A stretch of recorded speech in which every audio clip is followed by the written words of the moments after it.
Hello, welcome to Zips Nation Insider. My name is Jacob Farrar, here again with Grant Bogdan.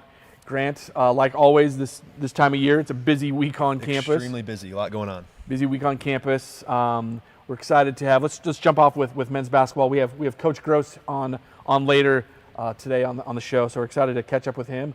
You know, the last time we talked to him was after the first game of the season, and with only a few games left. We're excited to be able to kind of catch up with him and see what he thinks about what's been going on so far, and so excited about that. So obviously last couple games, roller coaster. Yep. The best of times, I guess the worst of times and the best of times. I think it was going to happen at some point. I think all the Zips fans kind of knew it. Might not go undefeated all the way, as hard as that is to do in the conference. Took a loss in Athens this past week to Ohio. Final score 84-67. Really just got off to a slow start and couldn't really climb back, throughout the rest of the game. Was down kind of significantly at halftime and couldn't really cut into that lead. But I feel like the good news for Zips fans is that they've done so well throughout the beginning part of the year up to this point where it's one loss. You turn the page to what was last night at Ball State up in Muncie, where they got that win and bounced back, which is really good to see them respond that way. I was really excited to see what was going to happen last night. Yeah, the loss happened, right? The streak's over. However, it's how they bounced back. And it got a little close at the end, a little closer than I think a lot of people wanted to see. Yeah. But it did get close, but they got out the win. Now, even in that Ohio loss, I mean, it wasn't that different from an offensive perspective. They had 4 players in double figures. Right. Last night they had 4 players in double figures. In wins. Yeah. So, but I think last night was even, to me, more important of how do you bounce back in light of what's going on here on Friday. Especially with the next game coming up this week. On Friday, 9 p.m., Kent State comes to the Jar. Yeah. So definitely looking forward to that one. It's going to be a packed house. So Zips men's basketball, big. I mean, we're just a few games left, but yeah, you're right. I think the big game of the season is hosting Kent State here Friday night. Whiteout game. Whiteout, 9 o'clock. Yep. If you don't have tickets, the lower section is, from what I understand, sold out. But there's still plenty of general admission tickets. I'd love to have another full packed arena, which, I mean, why wouldn't we, based on what we saw with Enrique Freeman a couple Tuesdays ago. So yes. All right, Zips women's basketball. Yes. I was at that game. God, it was so, they were, at one point it was 19-3. I'm thinking, oh, is this it? Maybe I shouldn't have thought that. I jinxed it. Mm-hmm. But another loss for the team. I think the big challenge that I saw was 25 turnovers. I mean, that's tough to come back from. 100%. 25. I mean, maybe if you're 10, 15, I mean, that's still a lot, but 25 is definitely hard to overcome. Have a great opportunity against Western Michigan. So they play them tonight, actually, up in Kalamazoo. Last time they played them, Shelby Brown put up a career best of 32 points. So I think if they have any, chance of, pushing over the edge in this one, she's going to have to come up big again. Yeah. But then they also play Kent State this weekend. So a couple of big games for the women's team. Hopefully they can make a late, season push here as the season starts to wind down. And that's on Saturday. Kent State on Saturday. Yep. Noon tip-off for the women. So. And then spring sports, we had baseball. Baseball actually played today, home opener. Yep. I guess even though it wasn't their first series, one of those midweek games for baseball, they won 11-2 against Youngstown State. It was an interesting weekend. I watched. Actually, I couldn't watch Saturday because it wasn't being streamed, but they put up 38 runs 2 weekends ago. Last weekend, I think they put up like a handful. Yeah. It's just the tale of two cities, so to speak. Early season, I think the team's still kind of finding their groove. Definitely good win today against the local opponent, Youngstown State, 11-2, like you said. And they're going to be down in North Carolina actually this weekend for a 3-game series. So they're traveling a little bit everywhere. Purdue. That's funny how they're both meeting down there in Carolina to play that game. Well, we're hoping for a fly the flags type situation. Upset one of those Power 4 conference teams. Lacrosse, women's lacrosse, actually they're playing. I think they just finished up. We're taping this on Wednesday. They just finished up against Ohio State. Down in Columbus, 13-4. 13-4, got the loss. So couldn't get past them there, but still a good start to the year. They beat Presbyterian 16-4 last weekend. And then they've actually scored 11 goals in all 4 of their games so far. So I feel like that's a great sign. Very high-powered offense to start the year. So what's the records? So 3-1 on the season, 3-2 now with the loss today. Yep. I think they had 7 wins all of last season. So I mean they're starting on the right track. Yeah, starting on the right track. Absolutely. Butler's coming to town this weekend. Butler, okay. So we're going to take on them on Sunday. So that'll be a good one to look forward to there. And then Zip softball. Softball, they're starting hot too. Had 3 games through this past week. kind of had a little bit of a rough patch there, but that one win, they beat Michigan State, so beat a Power 5 team there. Yeah, that one I went under the radar for me. I don't know why we didn't celebrate that one a little bit more. I mean, it was way back on Friday or I think Thursday. So definitely, again, another great win for the Zips. But back on the road, I think we talked about a couple weeks ago. They're just finishing that massive stretch in Texas. I think it was 10 or 12 games in Texas, and now they're getting right back on the road, heading to Kentucky for 9 games. They're not here for a homestand until middle of March. Yeah. It's gonna be great to finally see them play when the weather's nice. Hopefully, fans definitely come out and check out the softball team. And I think the other big thing starts this week is the MAC Swimming Championship in Buffalo. Yep. So that's starting this week. Looking to take their 11th MAC championship in the last 12 years. So that's kind of what's at stake here. Like you said, hosting in Buffalo. They're actually beginning tonight at 6. That just started about 30 minutes ago. So defending their title in the MAC Swimming and Diving Championship. So again, spring sports, not a let up at all. Matter of fact, I feel like this is the busiest time of year, especially this stretch where you have, the winter sports ending and spring sports just beginning. So a lot of opportunities for Zips Nation to come out and support your team. Baseball, softball, all of those sports. There's no cost to attend, so definitely want to come and support those teams. There's plenty of space at Skeels Field, at Lee Jackson Field, so definitely want to check those teams out. And then obviously we'll come back next week to report on how this weekend goes. Yes, lots of action to cover next week. Zips men's basketball. So you're watching the Zips Nation Insider, powered by Fear the Root Collective. We're looking forward to having John Groce here on in a moment. Awesome. Go Zips. We're back with Zips Nation Insider. We have Coach Groce, Coach John Groce. Thank you for being here. You're our first repeat visitor. What an honor. I don't know if you knew that. We had a great time. Absolutely. Yeah. Matter of fact, Round 2, right? We talked so much, we had to turn it into 2 episodes, and it still wasn't enough time. So that's why we had to have you back on Zips Nation I'm glad Insider. to be back. Powered by the Fear the Root Collective. We're excited to have you back. When we first talked with you, it was just after the first game of the season. And you were a bit prophetic in some of the things that you talked about. Specifically, not to be concerned about what's going on with the pre-conference stuff, and you likened it to what happened with the soccer team. Yeah, with Jared's team.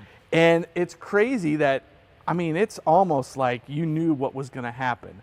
You talked about not being worried about some of the games. That really is when it matters the most, is when we get to the conference season. And it's exactly what happened. You guys went on a heater, 13 games in a row in the conference schedule.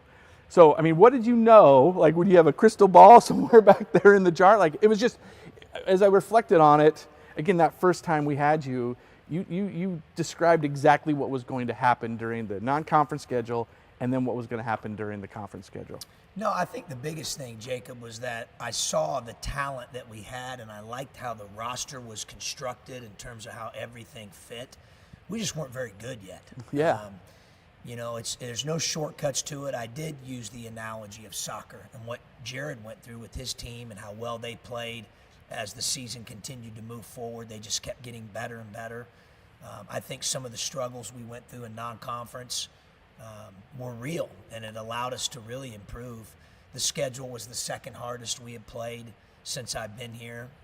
The other one was last year, which was the hardest. And so it put us in challenging situations. Did I know that, Arkansas State and South Alabama would be tied for first in the Sun Belt, that Omaha, Nebraska would be leading the Summit League, that Milwaukee would be a game back in the Horizon League, and St. Mary's would be ahead of Gonzaga with a 2-game lead in the West Coast Conference, and that Princeton would be right behind Yale. We played Yale. Yale right now, as we speak, has the nation's longest winning streak, and they're undefeated in conference play. So we played some real dudes. And so I think that really helped us, allowed us to see some of our warts, some of the things that we were doing well, how we needed to continue to move in that direction. Maybe with some of the warts, what we needed to do to improve. Or maybe a thought on a couple things as we came out of that was maybe we thought that might be good for this particular team, but maybe we needed to pivot. Yeah. So I thought that we had a chance to be good. We just weren't very good yet. Yeah. Now, it's just kind of, like I said, reflecting back on what you said and that analogy of what soccer went through. It was, I mean, it was pretty amazing how you essentially predicted what was going to happen. I mean, obviously you know your team better than anyone, and it was just kind of cool to see that come to fruition and the success you've had, this season. Obviously, like I said, we talked with you right after the first game. We now only have a couple games left, 3 games left. Yeah, it's hard to believe. It's crazy. It's just flown by. I mean, how do you think back of this season? Obviously, we came off of Saturday night down in Ohio, a loss. That streak was over, and then bounced back last night, which is fantastic because I think that was, for me as a fan, okay, how are they going to react to the loss? Turn that around, get ready for the last 3 games of the season. So these last couple games, did you see what you wanted to see? That loss in Ohio. I mean, is there such thing as a good loss? I don't know. Not really. Okay. I just, we didn't play very well in that game. Ohio played great, so give them a lot of credit. I thought we would bounce back and be very resilient with our effort. I thought we were really tough at Ball State. I thought we played together. Our talk, which led to increased connectivity, was tremendous. Did we play smart at times into the halves, both halves? Some things we need to learn there that can come back to bite you that we've addressed here today and will continue to do tomorrow leading into the game Friday night. But, I think we're certainly much better, obviously, and we already talked about this and where we were in non-conference. Yeah. But I'm hoping we still have even more left in the tank as we move forward here. I think if we can sharpen up a little bit of our details in finishing halves, if we can sharpen up our defense a little bit in terms of being able to play it without fouling, I think that's a huge deal. Now, we've been able to absorb that more than most, if not all, the teams we've had here so far because we play 10 guys.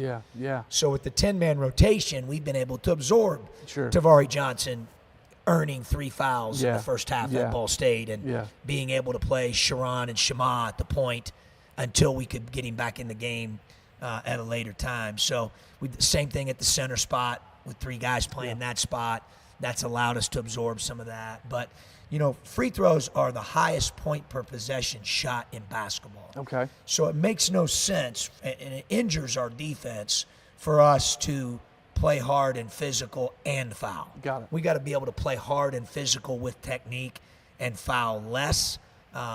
It helps us, obviously, in terms of being able to play who we want to play rotationally. Yeah. But it also really helps our defensive efficiency. I was thinking about the game last night, watching that, and thinking how you've transformed. And again, this is my opinion. So, Coach, you correct me. That we went from last year being very dominant on the inside to be now a completely outside focused. So the John Groce way of playing basketball, is it somewhere in between? Like, is this closer to how you've always done? Where does that kind of on that spectrum? Because it is different, right? Yeah, You've question. changed the philosophy from last year to this year. So 2 things with that. One, how different is that from where you want to play? And then how do we get your players to buy into, oh, by the way, we're doing something different this year? Yeah, well, I would say this, most guys, I always say this when you recruit them or you coach them and you say, hey, man, do you want to play fast? They sign me up for that. What they don't understand is a lot of those guys think that means shoot quick. That doesn't mean get in the necessary cardio condition to run. We use the analogy, you'll get a kick out of this, and it was a hilarious team meeting we had. I thought, how can I create a word picture for these guys of how fast we want to run? Yeah. So you've heard us coin the phrase, all gas, no brakes. Yeah. We've got it on T-shirts, et cetera, et cetera. So what we did was we showed a video. And the video, the first video was of a sloth. Okay.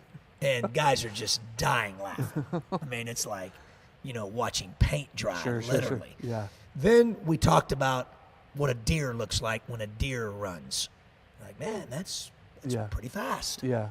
And then we showed the cheetah. Okay. And we said, we're going to run like cheetahs. Not like deers, kind of fast. Certainly not like sloths. And so every game we grade out, let's say, Jacob, you're on our team. And so you're out there playing your minutes. We're going to grade out your sprints from end to end. Oh, let's say transition defense and offense, Jacob had 35 chances to be a cheetah. Okay. How many times was he a cheetah? How many times was he a deer? How many times was he a sloth? Okay.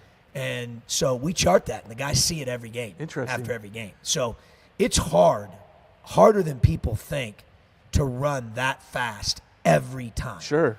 And so we don't do it. Well, in fact, in Athens, I thought we were putrid, and that affected us a little bit offensively.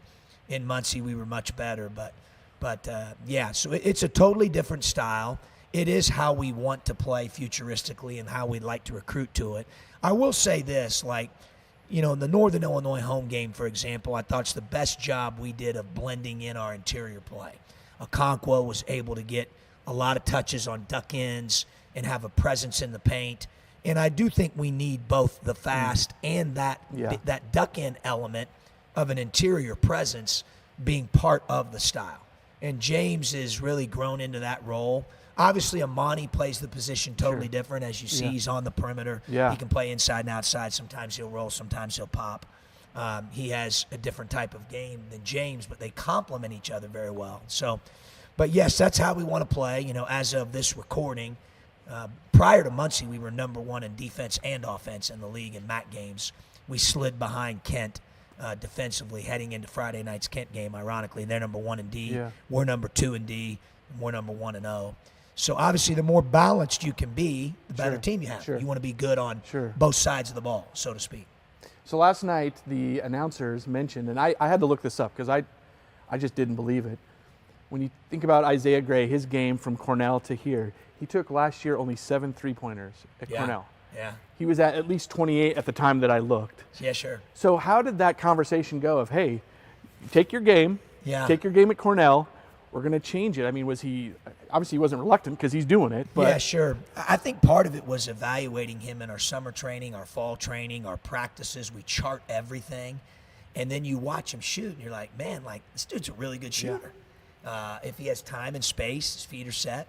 So we encouraged him to take him. He shot a high percentage for us. He's been a big part of our team. I mean, what a blessing to have, him in our program for a lot of reasons, starting with who he is as a person. Yeah. But he's been great. Yeah, great for us. But you're right. That's been a totally different formula for him statistically than what you would see on a stat sheet when he was at Cornell. Sure. And then also you look at, again, looking at what's transpired this season, Tavari's quadrupled or at least tripled his points from last year, giving him that, that confidence. But man, he can score like crazy. It's just been fun to watch the evolution of some of these players. Now, granted, it's players not here, people assuming going into new roles. But I looked at last night all of basically comparison of last year to this year, and everyone's improved. Like everyone has done better, quite a bit.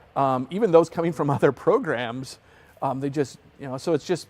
Again, a credit to what's going on this season. So congrats on that. And it's been fun to watch. I know Zips Nation, again, we stand proxy for the fans. Yeah, sure. And we've obviously last Tuesday night, obviously we're celebrating Enrique, but the place was packed.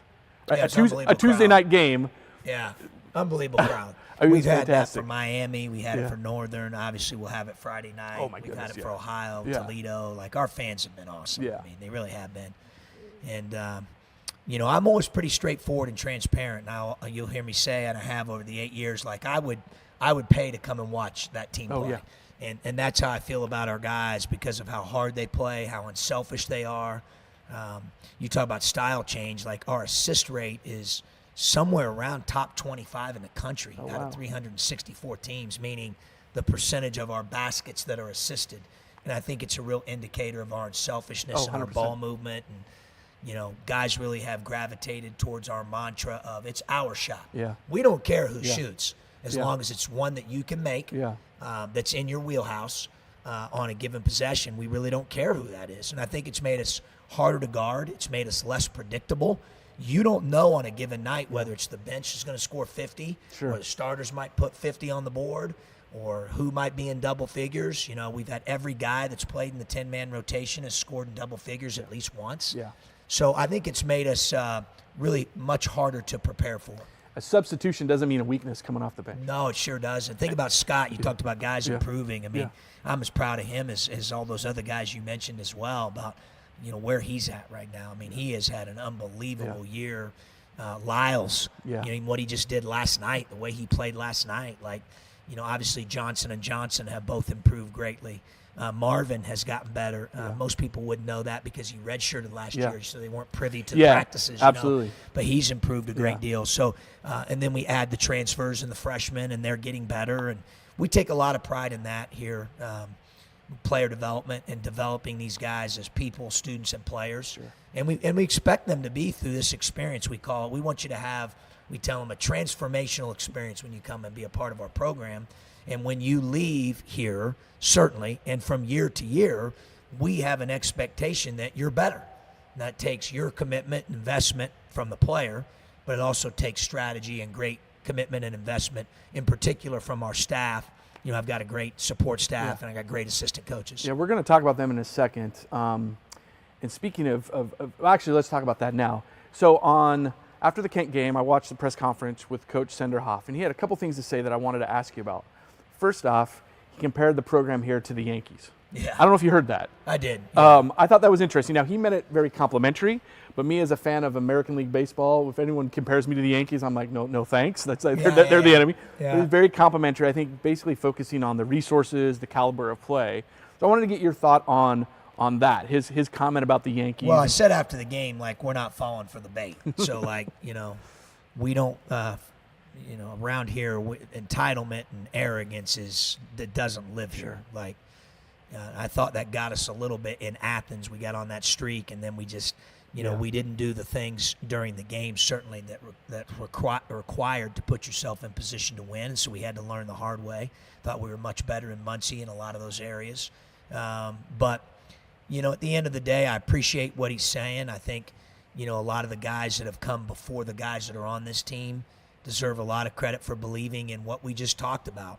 Yeah. It's real. Like, our guys graduate, they're on progress towards degree, they become better players, they become pros. We got so many pros right now playing. I mean, one of the highlights for me every day is I get the box scores on my desk from Castaneda and Cheese and, Ali and Sammy Hunter and Greg Tribble and Trendon Hankerson and Enrique, whether it's Mad Ants or Pacers, and I could get Zarius Williams. I mean, there's so many of them. Lauren Christian Jackson. Yeah, sure. Like, they're just, it's awesome. Yeah. And all these guys are doing what we set out to do, which is compete for championships, help them become professionals, develop them so that they become better through the experience, and graduate. And so, all of them have done that.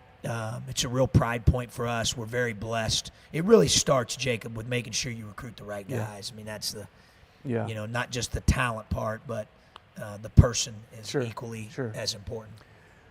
The other comment he made was about Coach Ford and his ability to be successful as a head coach. I love Coach Ford. Yeah, sure. Actually, your coaching staff, you put them together. What do they bring to the table as far as, from a continuity or chemistry, but also just from an overall strategy, kind of helping the players adopt that philosophy. Yeah, talk about your coaches for a little bit. Yeah, they're unbelievable. And really two things. One, in terms of what they pour into our guys. And then two, what they do to help me. I'm so grateful and blessed. I feel prepared for games with the work that they do. Let's just talk about scouting, for example. Dustin has our offense this year. He has thoughts, ideas, spends a ton of time watching film, grinding to make sure we're prepared offensively. Mike and Robbie have our defense. John Eakey has special teams, which is blob and slob inbound plays, both offensively and defensively. I've never heard Bob and slob. Yeah, baseline out of bounds, sideline out of bounds. Yeah. Anything end of game that teams run, he puts that edit together. Devin has all personnel tendencies. And so these guys give me a presentation heading into every game, and they have spent hours preparing their part. I love it because it's all hands on deck and everyone's involved in every game. But it's hard, man. It's hard work. So that's that part. Then obviously all of them have a role in recruiting. Yeah. Then most importantly, all of them have a role in player development. They all are assigned. I've got Devin, John, Mike, Robbie, and Dustin, so there's 5 of them. We've got 16 guys. I mean, you can do the math. Each guy has 3 or 4 guys that they're responsible for their development alongside myself of these guys as people, students, and players. And so they spend a ton of time with our guys, helping them grow and improve. And so just, and then we've had a lot of continuity. You know, I added Mike Allen this year. Mike played for both Dustin and I at Ohio. Wow. Okay.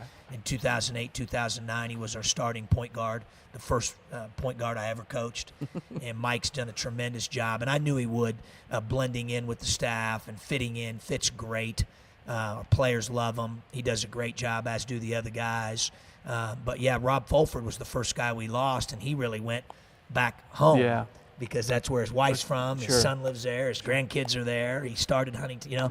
So and I still talk to Rob Sure. quite a bit and, you know, really appreciate all he did for our program. But if you think about it, for the most part, over those 8 years, we've had tremendous continuity with the staff. And so that helps in terms of building your program. Sure. So back to Coach Ford for a sec, because my favorite thing to do when I'm at a game is to watch him just jump up and do something. Obviously, he's seeing something that he doesn't like. Sure. Has he ever surprised you with some of those, or do you see them too? Or I don't He's know. always full of surprises. I mean, it's it's one of those things. We asked Evan about that last week. Like, what's he seeing? Yeah. Because it is just up, out, and he's running past you almost sometimes. Yeah, no, I trust him a great deal. Obviously, he's been with me the entire time, you know, Yeah. Ohio, Illinois, and now here. And so, you know, and we'll have an idea of how we want to sub. But one of the things he does during the game, which really allows me to coach the game, is sub the players in and out based on, you know, what we've discussed before, who we want playing with certain guys based on maybe the opponent or based on what we're trying to get done that night. She does a great job of that. And then he really has a gift for game management. He's really good with that, seeing things like you're saying, whether that's then discussing that with the players or talking to me or the other coaches about it. Maybe something he sees offensively, maybe something he sees defensively, when to sub, time, score. He's really has a gift with that. You know, one of Dustin's greatest gifts as an assistant is that, and I tell people this all the time, is that he's so well-rounded. Like, he has an ability to be able to recruit, coach, develop players, connect with people. He does a great job. So very, very blessed. You know, Robbie's been with me the entire time as well, and Robbie's super competitive. I love that about him.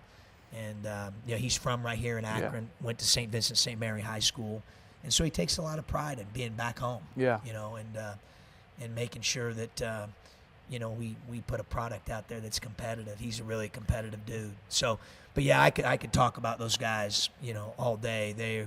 They do a tremendous job. For our program, but most importantly for our players. Sure, I can imagine. We're with Coach John Groce on Zips Nation Insider. Coach, one of the questions I had last time, I just didn't have enough time to ask. You know, Division I basketball coach. I don't know how many Division I basketball coach we have watching. I have a completely different job than you do, but I think there's something. You know, in that Venn diagram, it's how we tackle challenges in our job. Mm-hmm. You know, I have to put out fires. I have to do those things. I'm curious to you, you know, for you, how do you look at a challenge, and maybe it's an opponent that's, you know, better than the team or whatever that is. What's kind of your process to break down some of those challenges and address them as a team to basically lead to success? Well, I think every team's different. Every year's different, first of all. And you can rely on your experiences in dealing with different maybe teams or people that you've coached or you've worked with. That certainly can be helpful, but a lot of times every year is its own, which makes it fun for me. I love the challenge. Each year is different, trying to build a team and help them become just that, a team that truly cares for each other, that cares about winning, you know, on and off the court first and foremost, and really wants to, you know, care about the guy sitting to the left and to the right of them as much or more than they do themselves. And that's a process. It really is. So I love that part of it. For me, it's fascinating. I love building teams. Got it. That's my favorite part of what we get to do. And then also the development and the growth as you looked at guys' statistics. But I think about, you know, let's say where Amani Lyles was as a person, as a freshman when he got here, where he's at now. Like, that's awesome, you know. That's really fulfilling. So for me, that's challenging, but we love doing that. And how we deal with each guy is different. I always tell them fair is not equal. So don't be bean counters. You know, the way Jacob responds, my job is to know what makes Jacob tick or what makes Chad tick. Might be different than what makes Jacob tick. So how do I – that doesn't mean that we don't have our foundational things that, Got it. hey, the standard's the standard. You know, we're going to be on time. We're going to be on zip time. We're going to be 5 minutes early. You know, we're going to be tough. We're going to play hard. We're going to work hard. Like, that's for everybody, right? Those are our foundational standards. We have core values, and those are, you know, absolutes. But in terms of the relationship piece, each person's different. Each team's different. That's what makes it fun. In terms of scouting an opponent, obviously I gave you all the responsibilities of the assistants. Yeah. But I think what we do, and this sounds really simple, and in part I stole kind of some of it from Belichick, to be honest. You know, it's really simple. When I look at a game plan and we're going into a game, it's, okay, what are their strengths and how do we take those away? Okay, and where are their weaknesses and how do we attack them? Now, that sounds overly simplistic, you know, but what we're doing is not brain surgery. Yeah. It's okay. And then you have to ask yourself, does your team have the capability to attack the weaknesses in that in a certain way? If not, maybe is there another way? Yeah. You know, but to me it boils down to those two things. How do you take away strengths and how do you attack weaknesses? You know, and that's kind of, you know, the foundation of how we go into every game in terms of decisions we make with game planning. Got it. So last Tuesday night, great halftime celebration. We honored, the team honored Enrique Freeman, retired his jersey, number 25. I know you've talked a lot about him. You've been asked, I don't know how many times, countless media organizations, but I'm not sure if everyone on this show has ever, you know, heard that. Talk a little bit about that event that night, but also just his contribution to, and I loved how you said this in your kind of your speech or your presentation, was it wasn't just to the team. His impact goes beyond what's in the jar. No right? question. So talk a little bit about Enrique, and the other thing is maybe a little bit about, and I know, again, you've talked about this a little bit, but how you found him. I'm just curious. Yeah, just lucky, right? Or, hey, luck, opportunity plus preparation equals luck. There we go. You know, a guy asked me on ESPN radio, you know, how much he means to our program, and I got a little bit choked up, but when I responded, I said to him, and this is how I really feel, more than you could possibly imagine. Yeah. So, you know, and it starts really with who he is as a person, his humility, the way he treats people, regardless of whether they can help him or not, it doesn't matter. Who they are, he could bump into you anywhere. It just doesn't matter. He just treats everyone with respect. So I've always given a lot of credit to his family, in particular his mother, Tanya. So, you know, that's number one, just his humility. Yeah. I talk a lot about that. I talk a lot about his hunger to be great. He's one of those guys that takes such pride in, he wants to do as well as he can in a class, the best he can. He wants to do the best job he can if he's at a community service event. He wants to do the best job he can in practice that day. So we call that being an Akron guy, which I alluded to that night in the ceremony. Akron guy for us is defined as every guy who gives everything every day. Okay. And that's who he is. You know, obviously he's the epitome of what we talked about earlier. He got 2 degrees, not one, bachelor's MBA. Yeah. He clearly became a better player, better person, better student. He's playing professionally. You know, he hit the, I guess that'd be the trifecta, and then competed for championships. Sure. So that'd be a 4th thing, right? Yeah. He won 3 championships and has a winning percentage in that class as the greatest in a 5-year window in the history of Akron basketball during the Division I era. So his impact was incredible.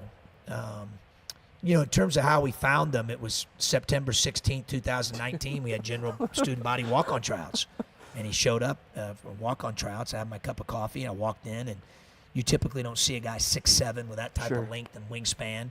He was really skinny, he'd tell you that, but he could really move, played with ridiculous energy. I don't know, and I've teased him about this, whether the workout was so hard or the fact that he was nervous that he was puking in a trash can on the side. But that's part of the story, though. It is part of the story. It is true part of the story. And then we decided to do some digging on him, his character, like we would anybody that would want or we consider to add to our organization. And it was almost like too good to be true, you know, in terms of what the people at St. Martin de Porres said, people on campus. And so we added him officially. I believe it was September 20th is when I made the announcement that we were adding him to the team. And then the rest is history, right? Yeah. He went from, scout team guy, walk-on, first year, second year, he started, playing more for us in that 2021 season. Christian Jackson said to me, Coach, this guy's going to mess around and play for us. Got it. So he got everybody's attention there as he continued to get better every day throughout the practices and really improved.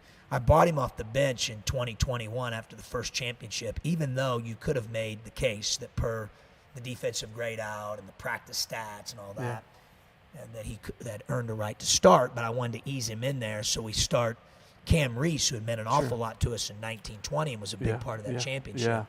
And we put Reek in the game at the 16-minute mark, and he proceeds to get 21 rebounds in the game. And the rest is history. He started every game since. There we go. Yeah. So you mentioned him as a walk-on, and that's, again, part of that story. That lore is fantastic. So we had another walk-on last week on the show, Evan Wilson, who I look at as the epitome of the student athlete as well. Now, he's not on the court, a little bit different story. Yeah. But off the court, just the impact he's made on campus, what he's doing for himself, taking advantage of the opportunity.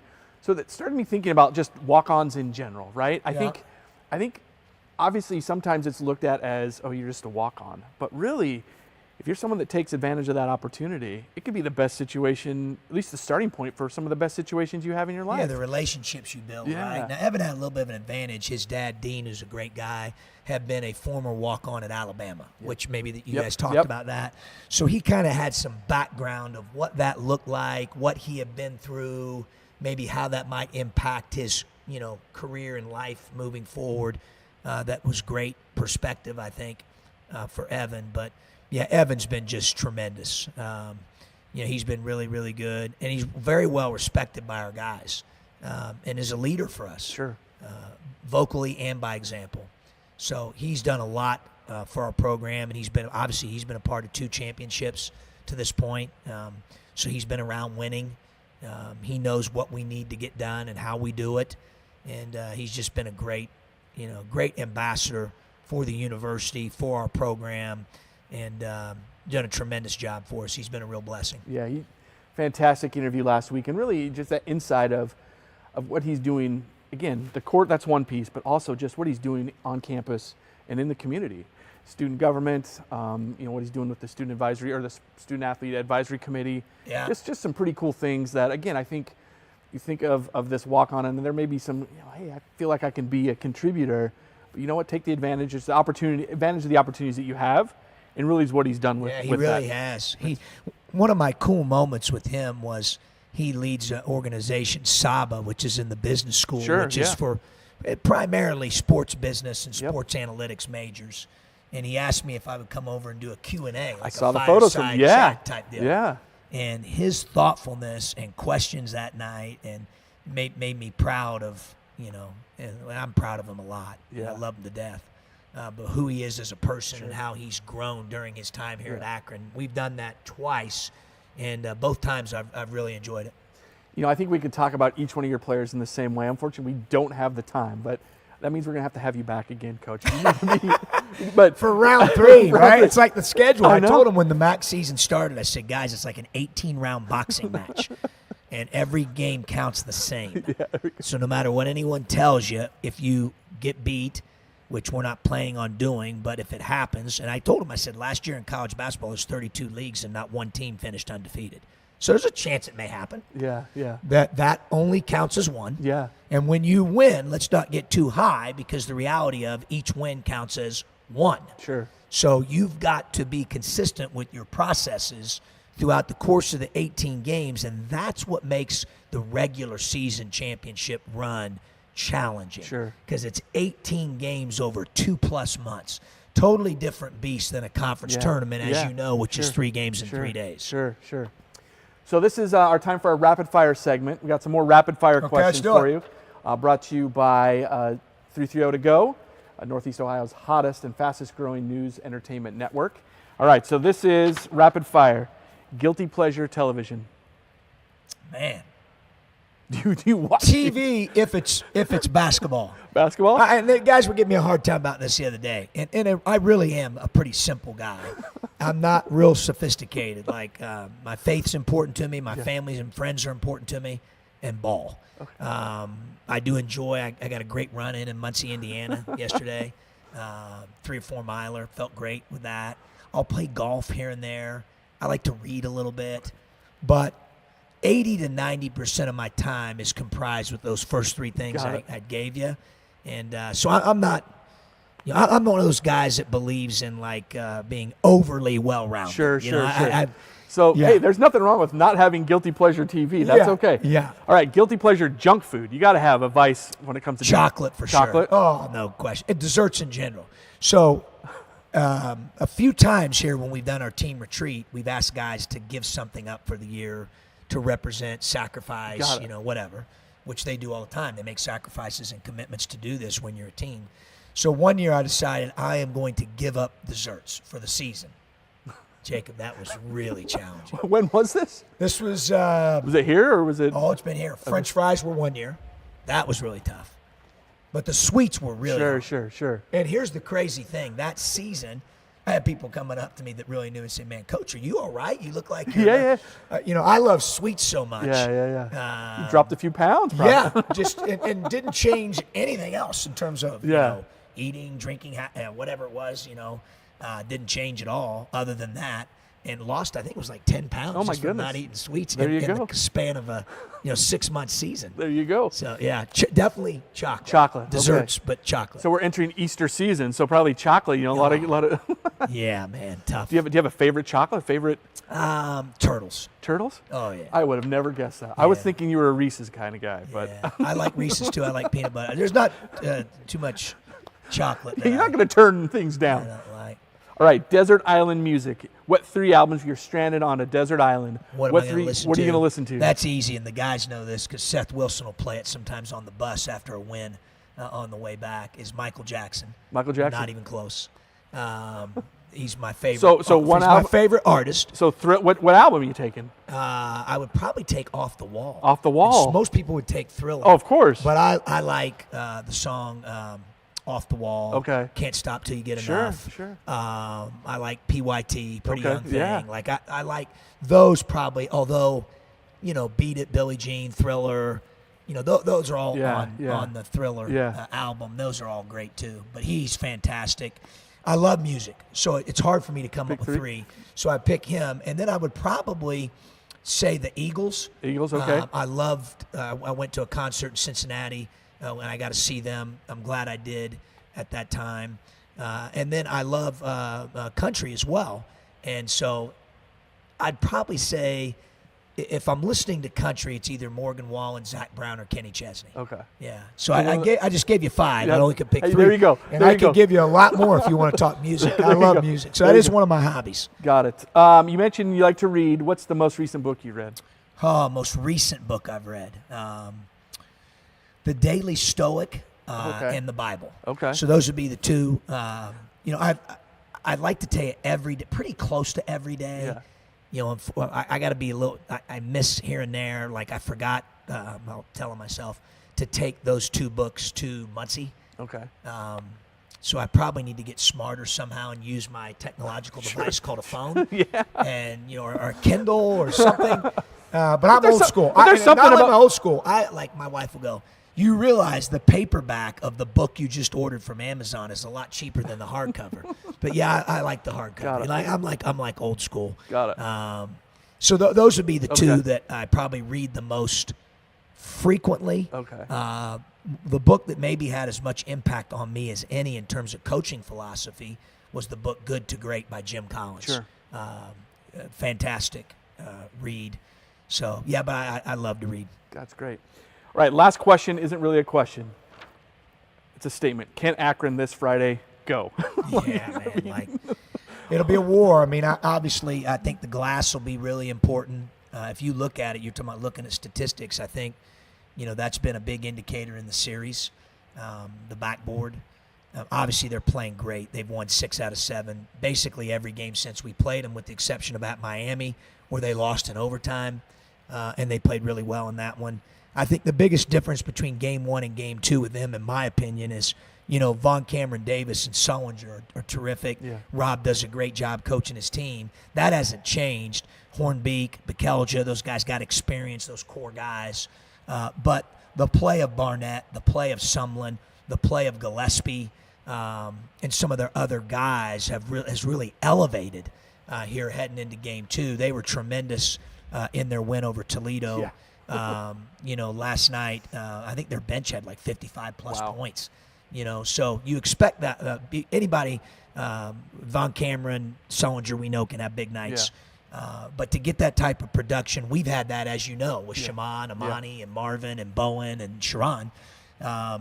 So I think they've really, it's taken them to another level. They've gotten better. Should be a great challenge. But anytime you say Akron can, I mean, it's so much fun to coach in it and for our guys to play in it. And I want them to bring their toughness, and I want them to have joy.